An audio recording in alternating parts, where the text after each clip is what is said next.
Avec l'invité ce soir, nous évoquons deux sujets. La journée des casques bleus, Guterres, le secrétaire général de l'ONU, qui était au Mali pour galvaniser les troupes onusiennes. Nous évoquerons également le Kenya, le scandale du service national pour la jeunesse. C'est une aubaine politique pour le président Uhuru Kenyatta. Notre invité, c'est le président national du NECT, Jerry Komandega Tama. Bonsoir, monsieur Tama. Bonsoir. Alors, vous êtes aussi ancien casque bleu. Ce passé vous suit véritablement. Et donc, avec vous, on va évoquer l'actualité concernant les casques bleus. Je le disais, le secrétaire général de l'ONU, Antonio Guterres, est arrivé mercredi à Mopti, dans le centre du Mali, au second jour de sa visite dans ce pays où les Nations Unies mènent actuellement leur plus périlleuse mission de maintien de la paix. Alors, quand on prend un peu les casques bleus en général et les missions de maintien de la paix dans le monde, est-ce que vous pensez qu'avec les casques bleus, en guise d'entame, le monde est plus sûr aujourd'hui? Non, mais sans les casques bleus, le monde serait encore plus en péril. Il est évident que quand on fait un peu le bilan des casques bleus depuis 1948, avec la première mission des casques bleus, on ne peut pas dire qu'elle a réglé tous les problèmes puisqu'il y a encore des conflits, mais il n'en reste pas moins que sans l'intervention des casques bleus, nous serons dans une situation encore plus périleuse, d'autant plus qu'il y a des pays où, sans l'intervention des casques bleus, tout l'appareil de l'État était complètement effondré. Et donc, les casques bleus, au mieux, guérissent la plaie, au minimum, au moins, arrivent là à la cautériser et attendre que peut-être d'autres moyens réussissent à cautériser la plaie. Donc, oui, les casques bleus ont réussi à quand même à empêcher que des pays s'effondrent entièrement et que des pays arrivent à se ressusciter après une période assez critique. Dans le cas du Mali, le rôle des casques bleus a été déterminant? De toute façon, tant que tant que le problème malien n'est pas encore complètement réglé, on ne peut pas dire que les casques bleus ont réglé le problème. Il n'en reste pas moins que il faut aussi reconnaître, donner à César ce qui lui revient. La mission Serval a été très importante. Sans l'intervention des Français, il est évident qu'aujourd'hui, on n'aurait même pas imaginé faire une intervention des casques bleus. Mais il n'en reste pas moins que les casques bleus, aujourd'hui, par leur capacité, vous savez, c'est quand même une des plus grandes missions de l'ONU. Ils sont près de 12 500 personnes dans le pays, mais il n'en reste pas moins que sans les casques bleus, il y a certaines zones qui n'auraient pas pu avoir l'appui ou la présence des forces militaires françaises qui ne peuvent pas occuper tout le territoire. Donc oui, une partie de la sécurité qu'il y a aujourd'hui, même si elle est somme toute relative, qu'il y a aujourd'hui au Mali dépend aussi de la présence de ces casques bleus là sur le terrain. Alors pour vous qui êtes un ancien casque bleu, lorsque vous êtes appelé à servir sous les couleurs bleues, est-ce qu'au-delà c'est une mission comme une autre ou une fierté en fait? Non, d'abord c'est une fierté. Je profiterai même d'ailleurs de cette émission pour honorer la mémoire de ces 3 millions. On a à peu près 3200 casques bleus qui sont tombés sous le drapeau bleu. Je crois que c'est de l'ONU.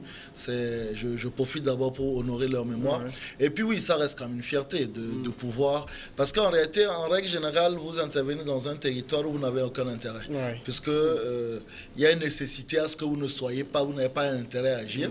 Et donc, aller secourir, aller aider des pays frères, aller aider des populations frères qui sont dans le besoin, ça reste quand même un énorme privilège. Je crois qu'à l'instar de ce que j'ai vécu, moi-même, beaucoup de personnes qui sont déployées sous le drapeau onusien le ressentent d'abord comme un privilège avant que ça ne soit une mission militaire.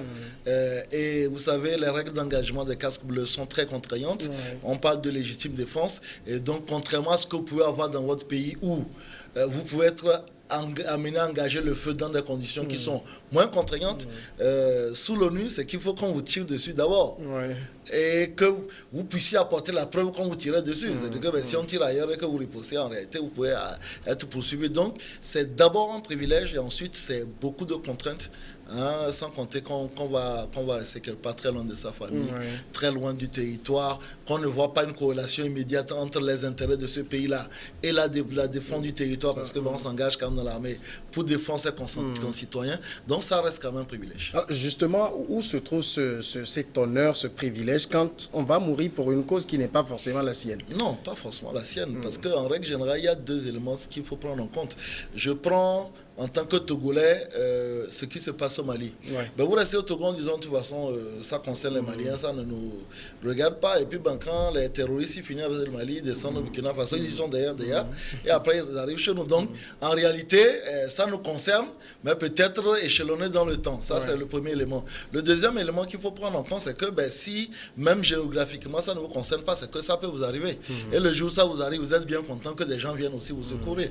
Donc, il y a un devoir de solidarité à l'échelle internationale. Et je crois que l'ONU est principalement là, justement, pour faire prévaloir cette solidarité-là. Et en réalité, quand on va combattre, ou bien on va à la limite même livrer sa vie pour aider un pays frère, je crois que c'est un devoir de sacrifice et c'est le plus beau des engagements qu'on peut avoir en tant que militaire. En dehors de tout cela, est-ce que vous pensez que légitimement, on doit beaucoup plus en attendre des casques bleus aujourd'hui dans les zones de conflit? Non, sur le continent. Le problème, c'est le mandat et la résolution du Conseil de sécurité. En réalité, aujourd'hui, vous savez, c'est seul le Conseil de sécurité qui vote une résolution qui porte déploiement de casques bleus dans un pays. Donc, en fonction du mandat que vous avez, vous pouvez être amené, on l'a vu dans certains pays, ce qu'on appelle peace enforcement, c'est-à-dire que là où les missions d'imposition de la paix. Quand vous faites une mission d'imposition de la paix, on l'a vu avec les ECOMOG à l'époque au Libéria, c'est que vous êtes amené à engager le combat.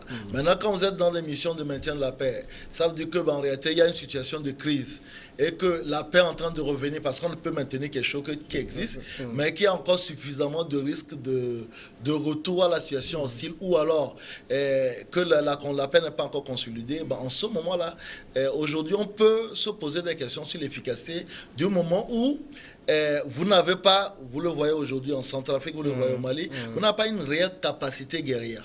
Vous n'avez pas une réelle capacité combative. On parle de légitime défense. Ça veut dire que si vous êtes dans une situation où les gens se tirent entre eux, vous n'intervenez pas. Sauf en cas d'attaque aux civils, là vous êtes amené quand même à intervenir, puisque c'est principalement pour ça que vous êtes là. Mais malheureusement, les règles d'engagement font que les belligérants peuvent décider de continuer à s'attaquer et vous n'intervenez pas. Moi, hier, j'ai commémoré avec une association de la place la journée du 29 mai, et je rappelais justement que moi, en Côte d'Ivoire, on était déployés comme casque bleu au centre du territoire, et certaines de nos unités ont eu à être en contact avec des rebelles qui sont arrivés à leur position de nuit en disant écoutez, les Togolais, nous on n'a rien contre vous, on va aller faire la guerre offensive, donc ne nous tirez pas dessus, nous ne vous tirerons pas dessus. Quand vous vous retrouvez dans une situation pareille, c'est extrêmement délicat, parce que certes, vous avez une mission, vous avez à remplir, mais au même moment, les gens ne vous ont pas attaqué. Donc la question et l'une des reproches que les gens ont vis-à-vis des casques bleus, c'est qu'on dit mais écoutez, vous êtes venus pour faire quoi? Parce que moi je me rappelle, j'ai fait la première mission onusienne en Côte d'Ivoire. On nous appelait à l'époque les 1, parce que c'est écrit UN. Donc souvent les gens, on disait mais les 1 là, vous êtes venus pour faire quoi dans le pays? Parce que souvent le parti au pouvoir ou bien le gouvernement a tendance à croire que les casques bleus viennent pour les aider à conquérir le truc, et de l'autre côté ils pensent que les autres sont venus pour les empêcher de faire la guerre. Donc c'est vrai qu'il y a un sérieux problème qui se pose de la capacité des casques bleus à régler le conflit, surtout s'il y a encore des éléments violents dans le truc.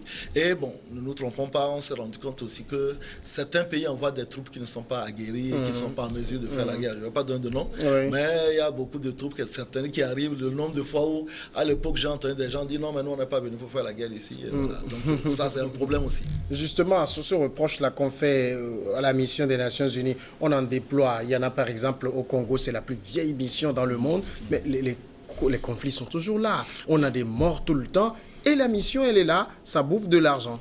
Oui, mais c'est ce que je dis, ça dépend des règles d'engagement. C'est pour ça que vous allez voir que souvent, maintenant, à côté des casques bleus, surtout les puissances occidentales n'envoient pas des troupes qui combattent sous la bannière onusienne, parce qu'eux, ils ont des règles d'engagement différentes. Vous prenez un cas qui est typique, c'est le cas de la Côte d'Ivoire. Les troupes françaises qui ont intervenu en Côte d'Ivoire n'étaient pas sous bannière onusienne. Donc, ils ont des règles d'engagement qui sont différentes. Parfois, ils disent que c'est dans les accords bilatéraux. Tantôt, ils disent que, ils trouvent toujours un motif. Parce que les règles d'engagement des casques bleus sont d'abord tellement contraignantes que vous ne prenez à partie l'adversaire que si vous avez pris à partie. Mais donc, s'il prend à partie, par exemple, d'autres forces combattantes, ben, vous ne vous trouvez pas en mesure de régler. C'est-à-dire, il faut faire comprendre bien aux populations et à l'opinion, à ceux qui nous suivent, que la plupart du temps, les casques bleus ne sont pas des forces combattantes. Elles sont là pour, bien entendu, protéger la population et les personnes vulnérables. Donc, quand il y a des atteintes à l'intégrité physique des personnes vulnérables, elles sont en ce moment-là autorisées à engager le feu. Et uniquement aussi si elles sont prises à partie. En dehors de ça, ben, tous les autres cas de figure ne sont pas traités par les casques bleus. Donc ça veut dire que si les gens continuent à faire la guerre, ben voilà. Et puis il y a un deuxième élément qu'il faut prendre en compte, c'est la nécessité, les casques bleus n'interviennent que quand il y a consentement des différentes parties. Sauf que, et on l'a vu dans quasiment tous les pays, ben, tous les jours il y a un nouveau groupe rebelle qui naît et qui dit, ben, écoutez, nous, vos histoires là, nous on ne les reconnaît pas.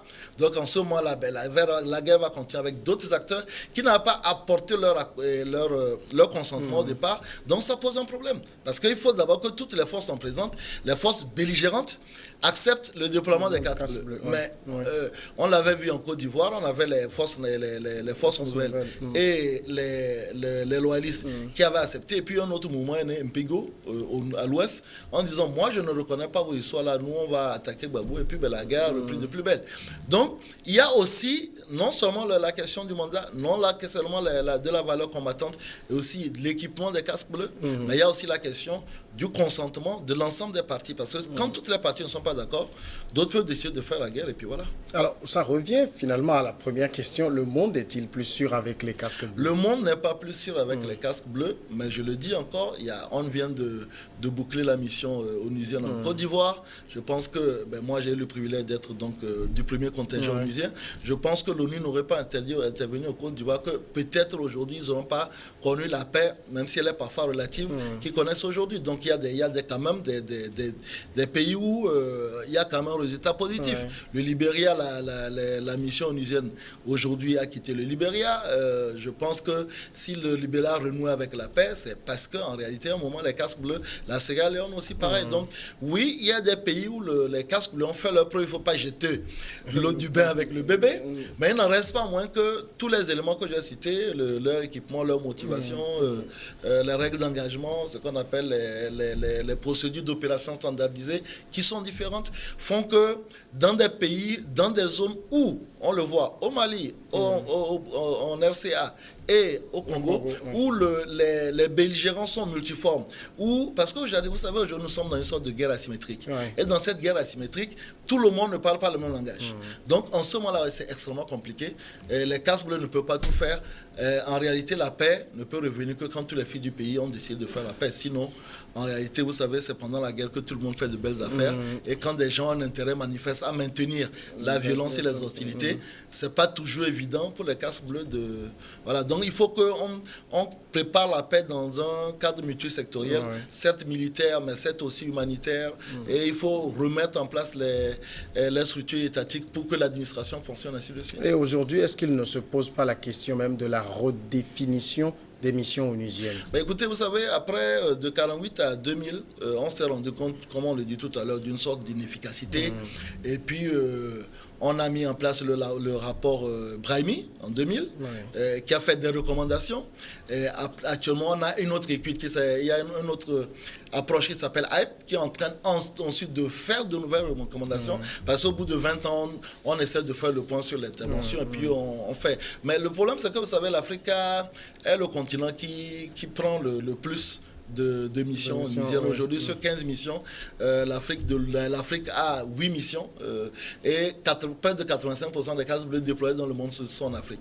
Donc, il est évident que pour un pays qui est aussi habitué aux violences, c'est toujours très, très, très difficile de pouvoir s'en sortir, alors que dans d'autres pays, vous allez voir l'Amérique latine, l'Amérique du Nord, même l'Asie aujourd'hui connaît très très peu de crises.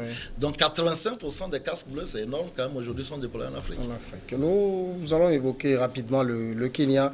Le Kenya où le président Kenya, Uhuru Kenyatta, a promis mercredi de récupérer tout l'argent de la corruption au Kenya, où ont récemment éclaté plusieurs scandales dont le détournement de plus de 68 millions d'euros de caisse du service national de la jeunesse. Nous n'aurons pas de pitié pour les voleurs. Leurs jours sont comptés, a déclaré le président, cité dans un communiqué de la présidence. Ils seront poursuivis et emprisonnés. Alors, véritablement, on voit les chefs d'État africains, bon, Uhuru Kenyatta n'est pas à sa première année au pouvoir et c'est après des années qu'il se rend compte qu'il y a vraiment corruption. Il y avait déjà eu un scandale de cette nature concernant la même structure. Ouais. Bon, Uhuru Kenyatta dit c'est de la com politique. Son nouveau mandat va être un mandat... tous les présidents le disent. On donne des noms au mandat et finalement c'est un ballon de baudruche qui... Bon, qui maintenant classe. après, bon, il ne faut pas non plus aussi voir le diable partout. Qu'on puisse...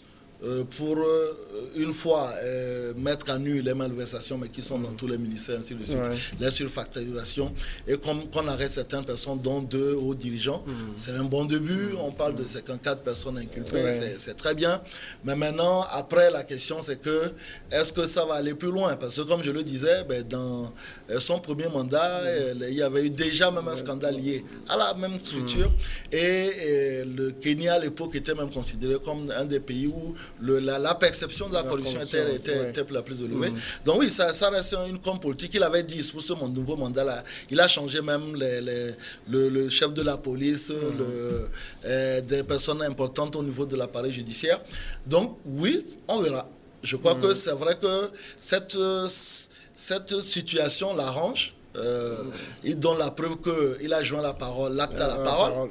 Mais bon, maintenant, après, si dans les 6 mois à venir, on fait l'audit de tous les ministères, des grandes régies financières du pays, et que des gens se retrouvent sous les barreaux, tant mieux. Mais maintenant, après, excusez-moi du peu, il va récupérer l'argent, mais il y a 2 choses. C'est que quand vous prenez quelqu'un qui a volé, vous le mettez en prison, ben, c'est que vous lui demandez de payer à la société ce qu'il a fait. Donc, soit vous récupérez l'argent et en ce moment-là, bon, ben, c'est adieu, machin, truc, la personne est libérée, ou bien vous le punissez et en ce moment-là, bon, ben, il paye par sa détention, sa dette à la société. Mais bon, on sait très bien que dans la plupart de ces situations-là, souvent, c'est difficile de retrouver l'argent parce que les gens les ont dépensés.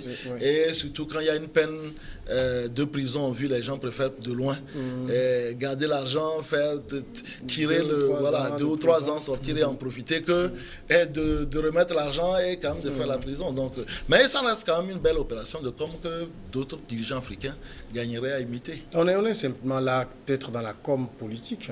Bon, de toute façon, c'est que là, il y a un audit, il y a 50 milliards qui ont disparu, il y a des gens qui ont été arrêtés et on sait le rôle parce que ben, on a facturé quand même 85 000 euros un pneu. Vous imaginez, c'est quand même gros cette histoire.